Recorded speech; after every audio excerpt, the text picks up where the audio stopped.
மண் பாத்திரத்தில் சமைச்சாதான் உணவோட உண்மையான ருசி தெரியும். அதை சாப்பிட்டு பார்த்தவங்களுக்கு தான் அதோட அருமை புரியும். மண் பாத்திரத்தில் சமைக்கிற உணவு சீக்கிரமா கெட்டு போகாது. குறிப்பா மண்பானையில் வைக்கிற மீன் குழம்புக்கு ஈடு இணை இல்லை.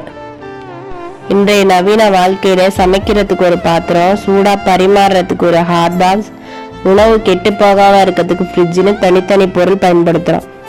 ஆனா இது எதுவுமே இல்லாத காலத்துல இது எல்லாமா மண்பானை தான் இருந்திருக்கு. பொதுவா உணவு சமைக்கும் போது உணவில் உள்ள தாதுக்கள் அப்புறம் நிறைய சத்து எல்லாம் ஆவியாயிரும். குறிப்பா பச்சை காய்கறில குளோரோபில் எளிதில் ஆவியாயிரும். ஆனா மண்பானையில சமைக்கும் போது அதில் உள்ள சத்து எதுவுமே வீணாகாது. மண்பானை சமையலுக்கு அதிக எண்ணெய் தேவைப்படாது. அது உணவுக்கு தேவையான எண்ணெய் மட்டுமே எடுத்துக்கணும்.